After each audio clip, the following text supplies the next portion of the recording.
Um, we're going to finish up on one more differential equation before we move on to today's topic. So today's topic is there's minimal calculus involved because we're just going to reuse the same general equation. Today it's not as I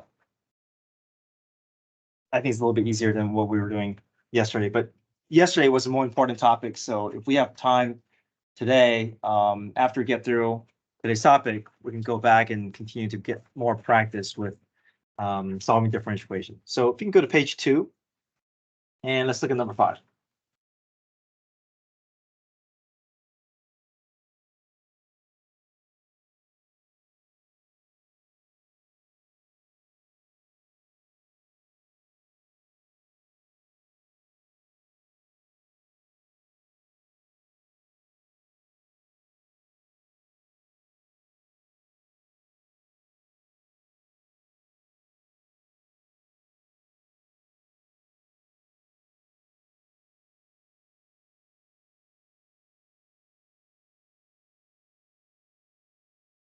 So let me recap the steps from number 4, so we can kind of just review the idea that we're trying to do here. So we're trying to solve this differential equation. We're trying to get this derivative up to the function level. But the first thing we want to do is we want to separate the variables. We want to get all the y's and the x's grouped together on opposite sides. So the first thing I would like for us to do is to cross multiply. So we want to get our equation into a fraction form on both sides. So we can pair up the diagonals. And once we pair up the diagonals, then we know that two things are set. Dy, dx's are not going to move after that. Dy is on the left, dx on the right. They're both in the numerator. And then we just have to decide, do the rest of the variables line up? Are the x's together? Are the y's together? If they're not lined up, then we would make them divide back over to the other side to get the x's together and the y's together. But once they are together, then we just go through the integral rule that we find appropriate. This side is power rule. This side, in this case, is use substitution. We go through the full process. And then once we find the antiderivative, then there's 2 more things left to do. The order that you do them just depends on the problem, and it's up to you. Either way, though, we got to solve for C, and then we have to solve for Y. So typically, what drives my decision is I'm just going to clean up the left side, and then as soon as I arrive at an equation that I feel like is an easy point for me to plug in and solve for C, that's when I'm going to do it. Even though I could do it before and after, my preference is I'm going to just do it whenever the algebra feels easier than other places. So then I plug in my order pair to solve for C, and once I solve for C, then if I need to, I can continue to solve for Y. And we talked about how this specific case, if we have to take the square root of both sides of an equation, there are 2 functions that we're looking at. And we want to choose the function that is appropriate for our problem. And the way that we know which one is the one that we want is we want the one that passes through the point that's given. So the way that you know which point is, or which function is going to pass through the point, you look at the y value. Whatever the sign of the y value is, then the y value here is a positive 2. That's going to be the equation that you want, because this is the only one that's going to produce a positive 2 back in return. This one will produce a negative, which is not going to fit what we want for the point. Okay, so we'll get a lot more practice with this. We're just getting some reps now. So it says solve y prime equals x plus 1 over y. What's the first thing that we can do? Y prime can be what? Okay, rewritten as what? dy dx. Okay, so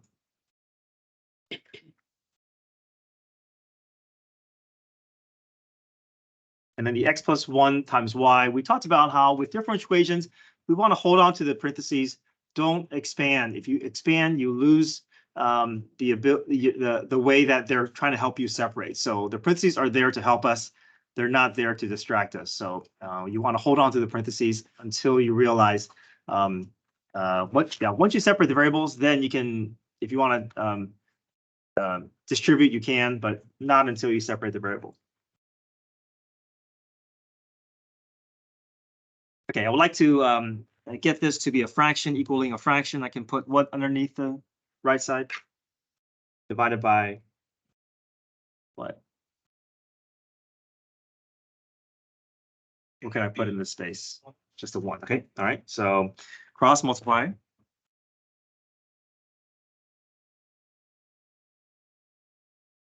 Okay, again, cross multiplying may not separate the variables, but it will get your dy dx's in their right places. Okay, so cross multiply here.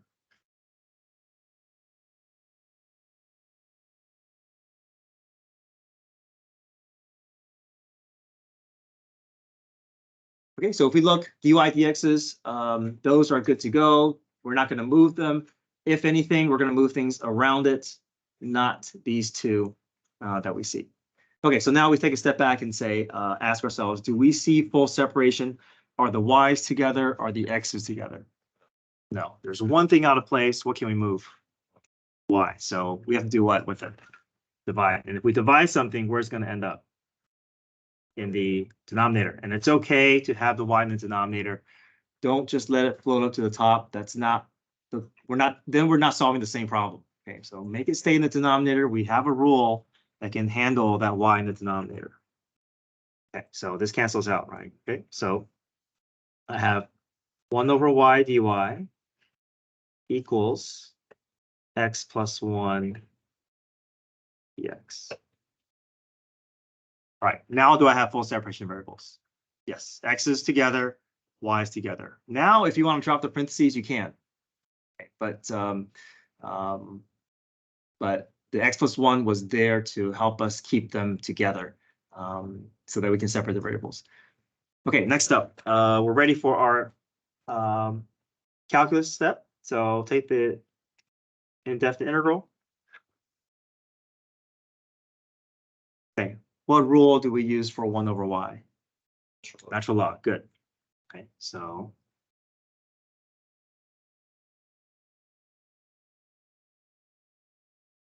okay, what about these here?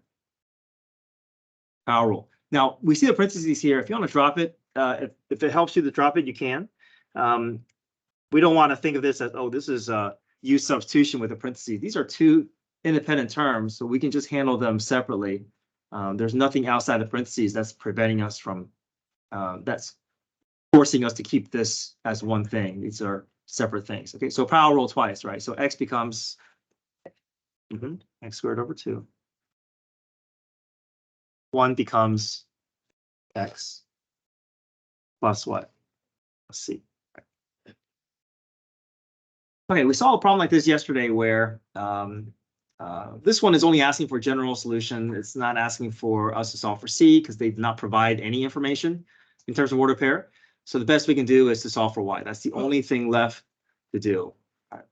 Now, y is stuck inside natural log. The way we undo natural log is we have to involve its inverse. What's the inverse of natural log? E, base E. So we're going to force both sides to rise up as exponents. But now everything in black are all sitting up in the exponent space. Now E and natural log are going to cancel out. It's good. That's going to allow that absolute value of y to drop down. So we do have to resolve the absolute value, but for now, we'll leave that alone and move on to the right side. Now, the right side, we would want to kind of separate the C away from the rest of the expression. So we talked about how we have a property here where if I have a to the m plus n, I can split that up into a to the m times a to the n. Now, the x squared over 2 plus x, we can kind of leave that alone. We don't really have to separate it. We really are trying to find a way to separate that c away from the rest of the variables. So I'm going to treat this variable as my m and then the c as my n. So I'm just going to separate the c away from the rest of the exponents. I'm not going to separate these two. So e to the x squared over 2 plus x. Okay. What's my next operation? Times, good. So we want to make sure that this plus c in the exponent, when that comes down, it's going to turn into a multiplication. So just that's a common mistake that students make, is they want to put a plus c there because they see a positive here. But the exponent, when it comes down, it becomes a multiplication at the base level times e to the c. Okay. Are we okay with this? Okay.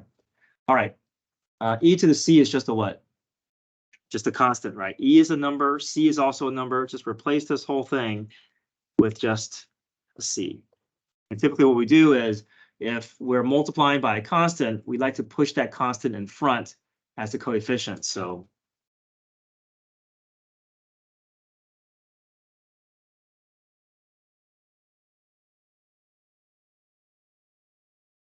all right, we want last thing is we want to drop the absolute value to get that y by itself. But if we drop the absolute value, this represents a plus or minus y. So we're going to transfer that plus or minus over to the right side to maintain balance.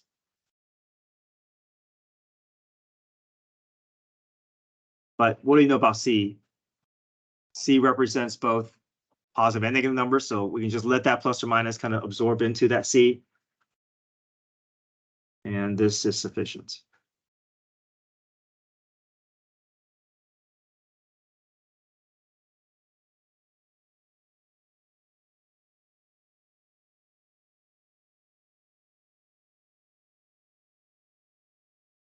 Any questions?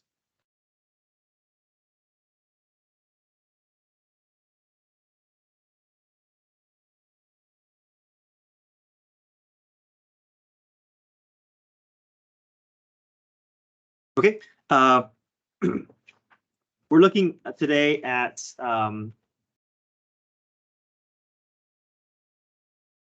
solving these differential equation word problems. It sounds like it's going to be intimidating because it's word problems, but I don't think you'll have too much trouble with it. There's a very specific structure we're going to gather information with, and then once you get into the pattern of going through these problems, I think you'll find it pretty straightforward. But you may need your calculator, so you can have your calculator out. I have some that you can borrow.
Okay, sorry. All right, so direct proportion equation. This is where y and x are directly related to each other. So it's in the form of y equals kx. Inverse or indirect proportion equation is where y and x are inversely related. So inverse relationship is where I have k over x, where x and y are. So this inverse relationship just means, you know, if one is increasing, then the other is decreasing. Okay, vice versa. K is called the constant of proportionality.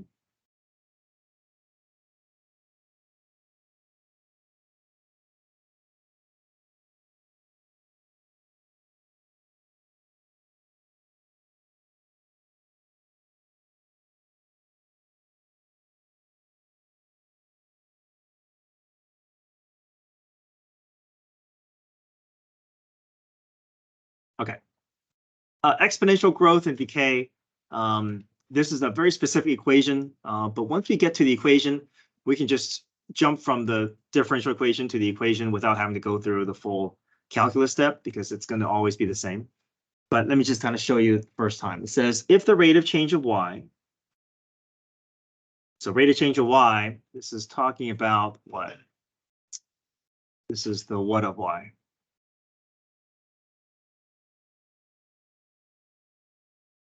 Rate of change is what? Derivative. Derivative. Yep. So we'll call it y prime. Rate of change of y is y prime. Is varies directly with. So varies directly with. So we know it's going to be in this form of something equals k something. So we know it's going to be equals to k times the value of y. So it's showing that relationship. Instead of saying y varies directly with x, now it's saying the rate of change of y varies directly with value of y. So k times y. So we know that this is in the form of direct proportion because it says varies directly with.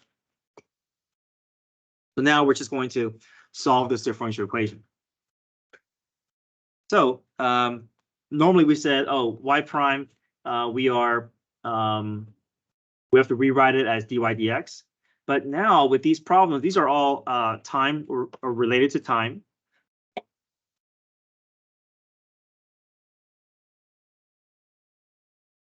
So instead of x being the independent variable, now it's going to be time being the independent variable. So instead of d over dx, now it's going to be d over dt.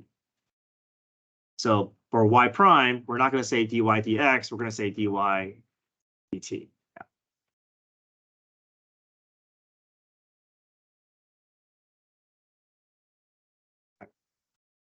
All right, so just like before, we're going to solve this differential equation. So I'm going to put a 1 beneath the ky,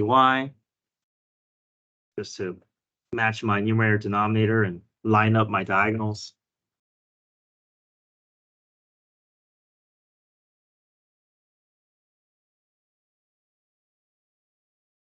Okay, so now instead of being where we're trying to separate x's and y's, now we're trying to separate t and y. So t is kind of like your quote unquote x, and then y is going to be your dependent variable. So 1 dy is equal to ky dt. Okay, think of k as just some number, some coefficient. It's not a variable that we're trying to match. It's just some number that's hangs out in front. Okay, so we want the y's and t's to be on opposite sides. We know that these are sets, just like before. Instead of dy dx, now it's dy and dt that are nicely separated or in their right place. But do we have full separation of variables? Are the y's together or the t's together? No, we still have to do what? Divide by y. So the y is going to end up where? In the denominator of the left side. Okay, so good. Again, don't worry about the k. The k is just some number that's in front.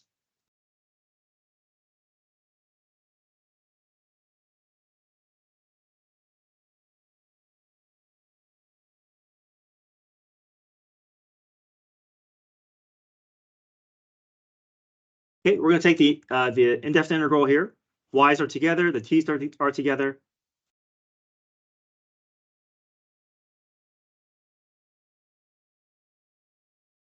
All right, left side. What's the integral of 1 over y? Natural log, absolute value of y. Now remember, k is just a number. So imagine this is like 3 dt or 4 dt. Yes, good. So right, so if you can imagine, there's a hidden 1 here. But remember, this is in relation to t here. So 1 will turn into what? T, good. And the k just hangs out in front. It's just some, like this, like 3 dt, becomes 3t, k becomes kt. So kt plus c. Okay, are we okay with that? All right, so we're done with the calculus. Now we just want to solve for y, get y by itself. So we see y is stuck inside the natural log. So what can we do? Raise both sides with what as the base? E is the base. E and natural log are inverses. They have a way of undoing each other, so we can cancel them out. Just left with absolute value of y, because these two go away. And then we talked about how we want to separate the c away from the rest of the problem. So I'm going to use that property, right? E to the kt. What? How do I separate it? Good, times, right? That exponent plus expands to a multiplication of two bases, so times e to the c. And what is e to the c? That's just the what? The sum c, right? We can pull that c out in front. And then the absolute value can drop because it gets moved over to the right side, but the plus and minus can be taken care of by the c. So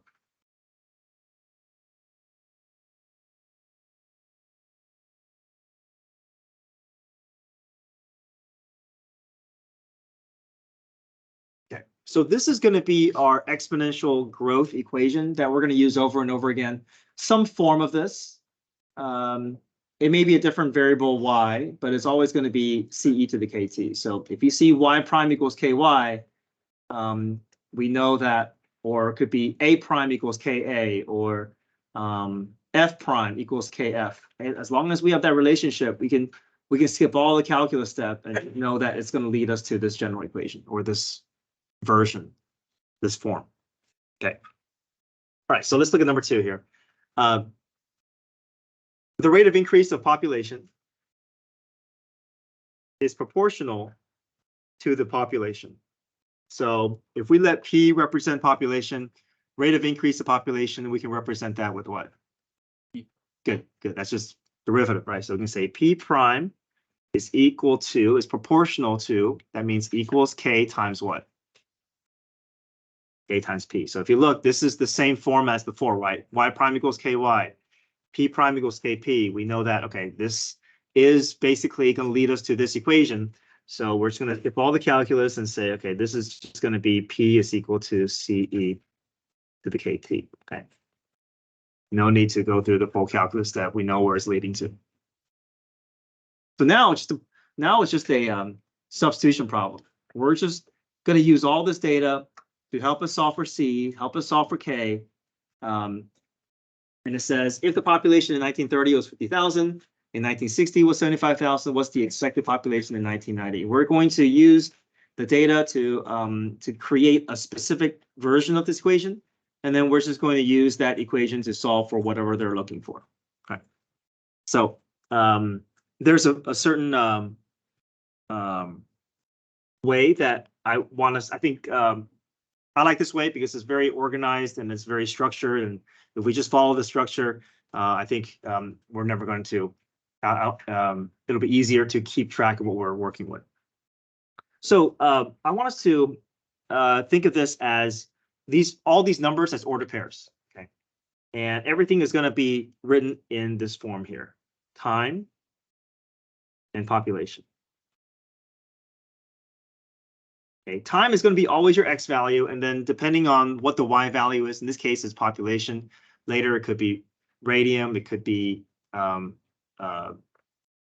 bacteria that's been collected. So it's whatever this category is. Okay, so in this case though, it's going to be T being my independent variable and P being my dependent variable. Okay, so it says population 1930 was 50,000. Okay, in 1960 was 75,000, and then what's population 1990? So we're going to create a bunch of order pairs here, but we want to take advantage of the smallest number possible. So the earliest time that we see, we're going to let that represent year 0. Okay, so in this case, we're going to let 1930 be represented by t equals 0, or we'll let t equals 0 represent 1930.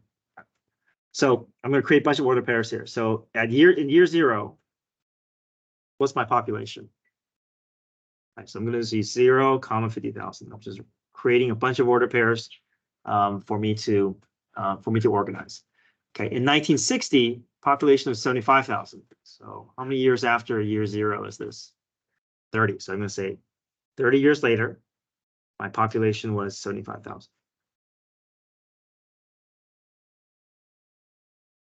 What's the expected population in 1990? So 1990, how many years is after initial 60? So that means after 60 years, we're ultimately trying to find out what the population is.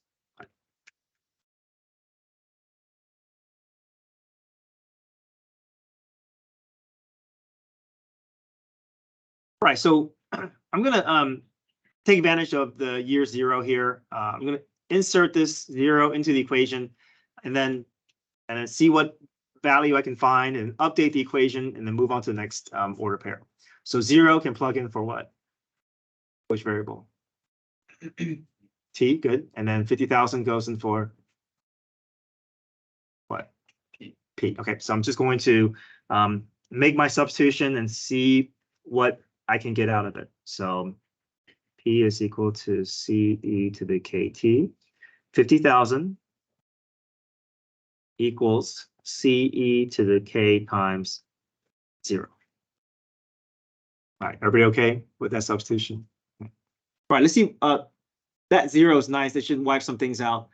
K times 0 is 0. E to the 0 is E to the 0 is 1, but it's still good. It still wipes it out. We can just, that allows us to isolate C. So we know that C is equal to 50,000.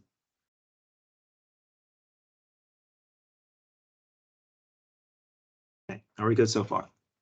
All right, so as we gain information, we're going to update our equation. Okay, so now we have something that is more updated than before, but there's still more work to do.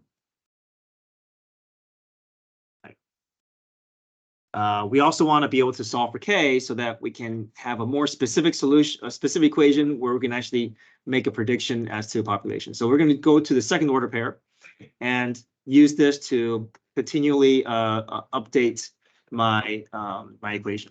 Okay, so I can insert 30 in for what? P, okay, and then 75,000 for P. All right, so let's see if this will help us make more progress with the equation.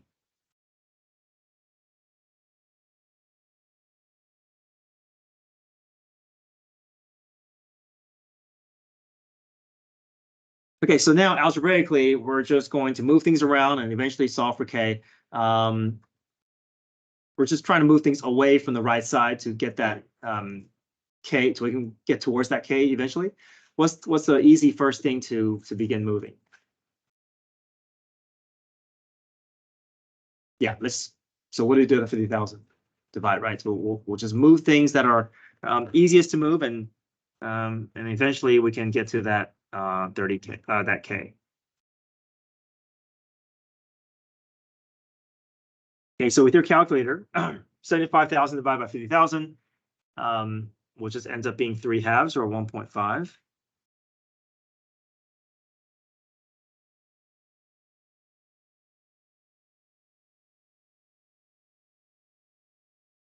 All right, it's a lot cleaned up than before. I still want to get to the K, but K is stuck in the exponent. What can we do to both sides to allow that K to come down? Yeah, take natural log. Take advantage of log properties here. Once we're inside log expression, that 30K can come down in front.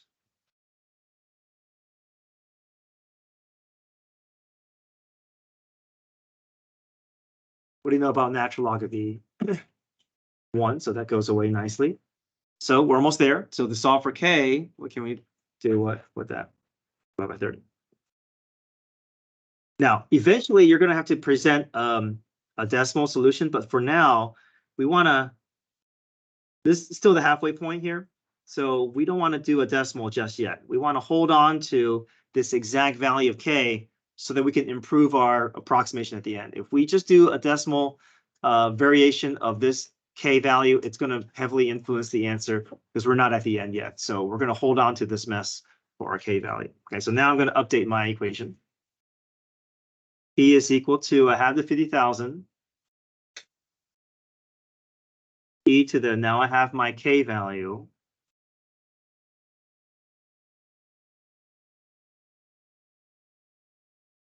So now I have a specific equation that is now going to be much more equipped to find the prediction that we're looking for.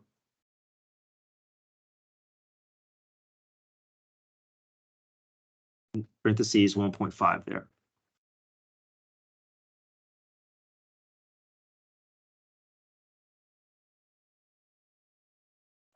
Okay, so far.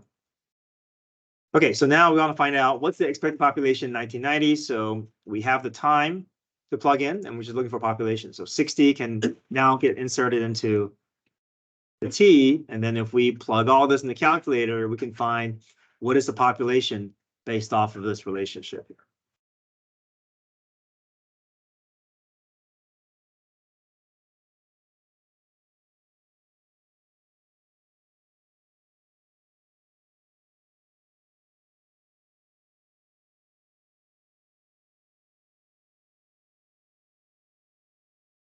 So practice entering that into the calculator.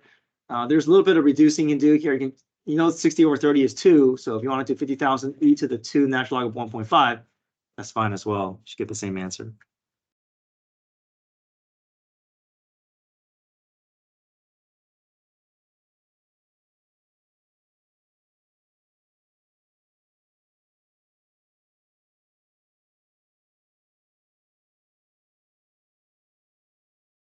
So these problems, virtually no calculus, because with the differential equation, we're just jumping to the equation level, and then we're just plugging a bunch of values in, updating our variables as we go along, and then solving for the missing variable at the end.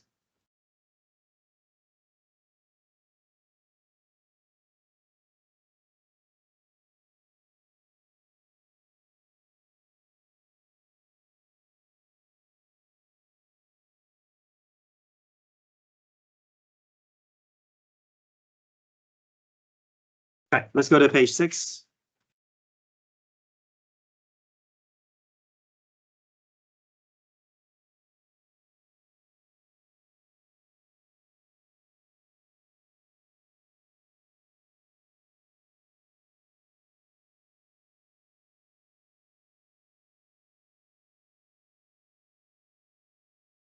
The rate of decay of radium is proportional to the amount present at any time.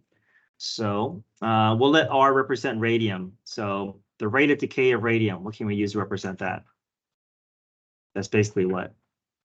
R prime, right? That's the rate of change of radium. R prime is proportional to the amount present. So the amount of radium present. So R prime equals what? K times R. So same relationship, right? Y prime equals KY, R prime equals KR, P prime equals KP. We know that this will lead us to our equation, just like before.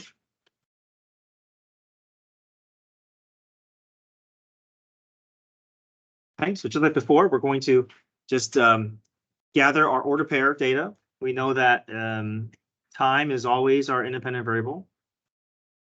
And this time, instead of population, it's going to be the amount of radium. So we'll do T comma R.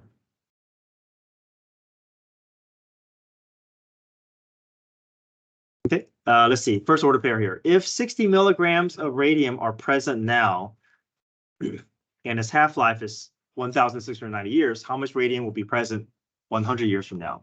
So we'll let year 0 represent present day. Okay, so how much radium present day?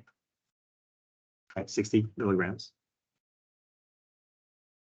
Okay, the radium's half-life is 1,690 years. So that means 1,690 years from now, how much radium will remain?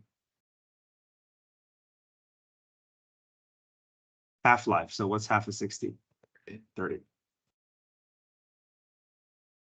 Okay, how much radium will be present 100 years from now? So 100 years from now, we're just looking for what our answer will be. Okay, so just like before, the first order pair will help us solve for one variable, update the equation. Second order pair, find the other equation, update the equation. Once we have the C and K solved for, then we can plug in 100 and solve for the missing R.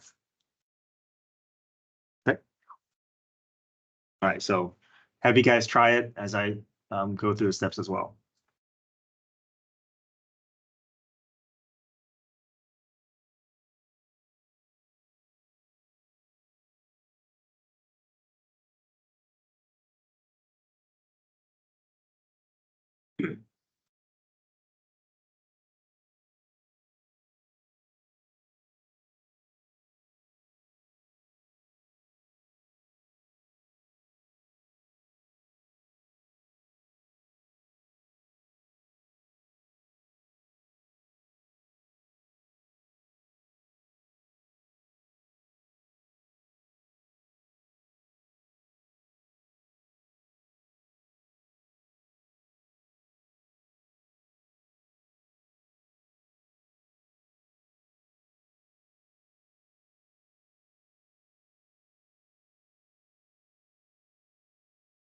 right, everybody good so far? Getting that C value and updating the equation. Now we can move on to the second order pair and use this to solve for K.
Okay, divide both sides by 1690. Here's my updated K value.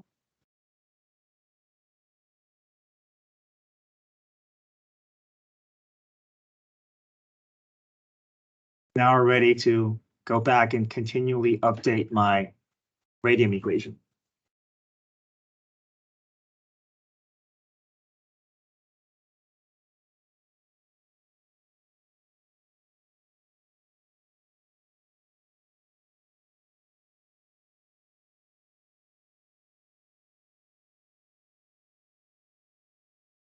Okay, finally, 100. Now we have our specific equation that we can use to predict any time or any radium. So in this case, we have the time, solve for plugging for T and solve for R. Again, hold on to your K value. Don't make a decimal version of this. It'll compromise your accuracy. So save the decimal for the very end. So hold on to this mess for your K value. No decimal yet.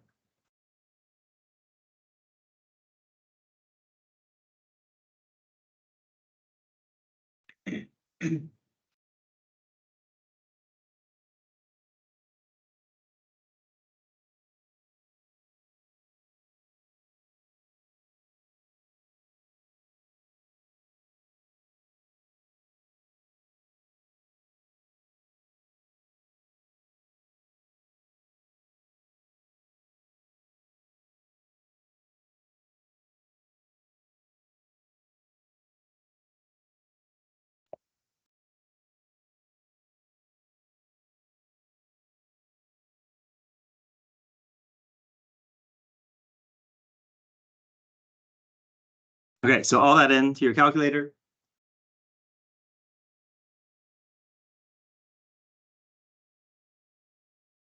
Now we can round it 3 decimal places.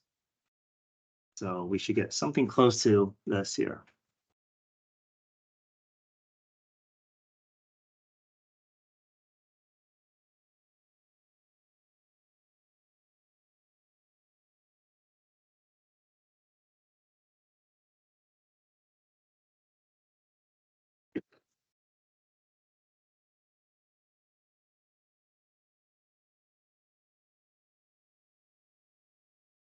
Okay, one more example here, number 4.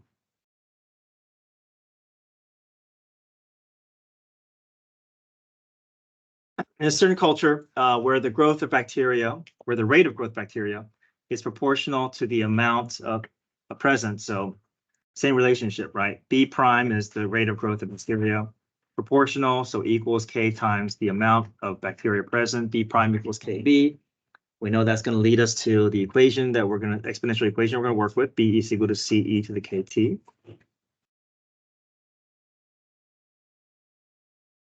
Okay, order pair, time, bacteria. This is a little bit different here. So look at how this is built here.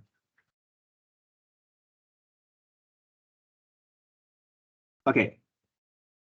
We know that the number is going to triple in 3 hours. Okay. So we don't know how much there is to begin with, but we do know that at time 0, there's going to be some initial amount of bacteria. I'm going to let C represent it because, right, that's what we see from before is that whatever initial is, that's going to be your C value. Okay, so we don't know what that C value is, but we do know that we're going to work towards. Yes. Do 3B and then. Yes. Yes, we could. I'm going to let C represent the initial amount of bacteria. But yes, we're going to do that. We're going to say the number triples in 3 hours. So we know that 3 hours later, that number is going to triple. If you want to use B, you can, but I'm just, I know that C is going to be helpful in order for us to match what we're trying to do. Okay, if at the end of 12 hours, there's 10 million. So instead of writing all out, I'm just going to let 10 represent 10 million. So at the end of the problem, we'll just have to multiply our answer by a million because we're using smaller numbers to represent a messy million here. Okay, so now if we plug in, this is not going to help us too much, right? If I plug 0 and C, this is not going to tell me how much bacteria there is. In fact, this is going to be the final thing we're going to be able to solve for, okay? It says how much were present initially. So we're going to have to work backwards here. So the first order pair is not going to get us very far. Let's see if the second order pair can help us out. So I'm going to plug in the second order pair. So that means 3C is equal to C times E to the K times 3. The nice thing here is what goes away? What cancels out? The C. So I can at least move towards solving for one of the variables. In this case, I'm not going to be a solve for C first, but I can get to the K. Right? Take the what up both sides? Natural log. Bring that 3K down.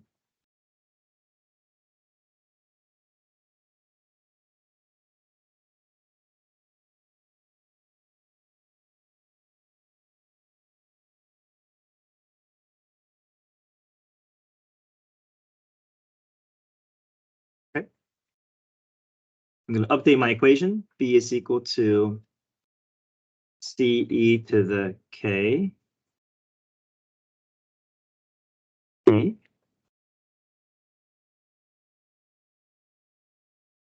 Okay, I'm now going to use my final order pair here. 12 goes in for T, 10 goes in for B, and that should help me solve for C. Once I solve for C, then I know my initial amount of bacteria.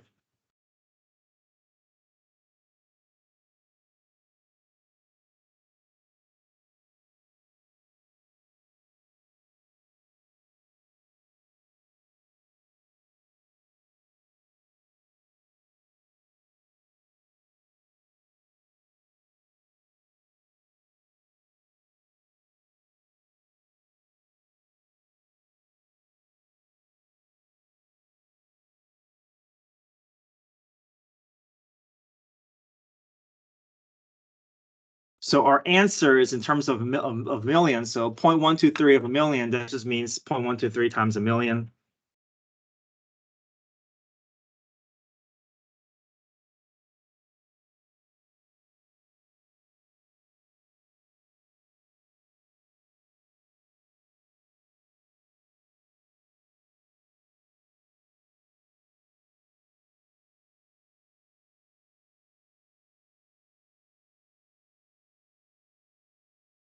Okay, so your homework is from 6.2, and this is going to follow the very similar word problem formats. I'll send out a reminder on Sunday. We have one major topic to go over, and then 2 more major topics to go over, and then we're going to squeeze in some, have some quick test reviews along the way. All right, come get your phones.